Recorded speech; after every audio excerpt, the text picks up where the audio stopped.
Hello everyone again, this is Peter Bull from getintouchbooks.com. Today I want to talk to you a little bit about anxiety and where it comes from, and what causes it, and why we have it.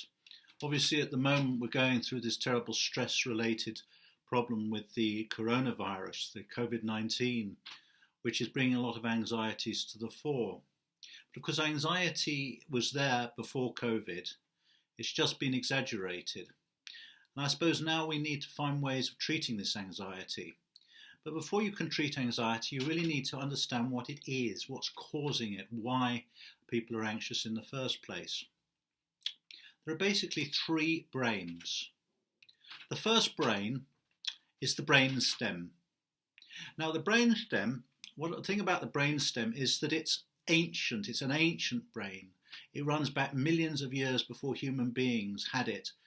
Previous creatures, less sophisticated creatures, more primitive creatures had a brain stem.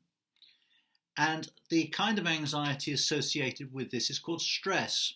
And stress is a physical reaction to some form of stimulus, some form of dangerous stimulus.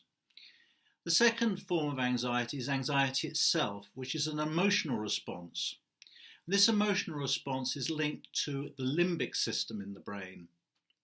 And finally, the neocortex, which is the top bit of the brain that looks like a lot of spaghetti, that part of the brain affects the physical, the worry side of anxiety, the thinking side, the cognitive side, the cognition side.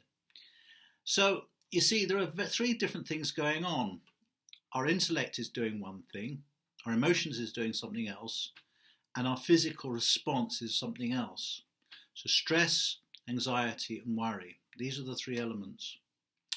Now within anxiety there are three types. There's irrational anxiety, semi-irrational anxiety and rational anxiety. So what do I mean by these? For example, are you anxious about falling off a cliff on the moon? That would seem completely irrational.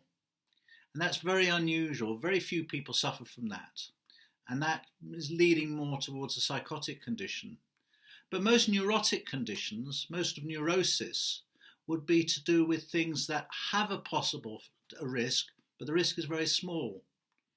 For example, fears and phobias can be put as neuroses, because a fear or a phobia is something where there is a very slight chance it could happen. But the fear is way out of proportion to what actually the risk is. So irrational anxiety, as I say, falling off a cliff on the moon, is completely out of it. But getting a very rare disease might be irrational, semi-rational, because there is a chance you get it, but it's very unlikely. These kind of things are in the form of neurosis. The third anxiety is the justified, the real one. If someone sticks a loaded gun in your face, you've got perfect right to be anxious.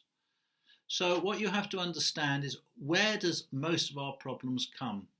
They come in the area of the semi-irrational, the neurosis, the phobias, the what-ifs, the fear of the future, the fear of the past, all this kind of thing. These are the semi-irrational ones. And these are the ones that actually take up most of our thinking. And they are the ones that we can get the best treatment for. So there are your three types of anxiety. One is to do with stress, the survival thing, what the body does, reacts from the very, very primitive part of the brain stem. Then you have the semi-irrational anxiety, which is anxiety itself, which is the emotional response to what's happening. And then finally the neocortex, or the cerebral cortex of the brain, which is where the thinking comes. This is where worry comes, analysing anxiety.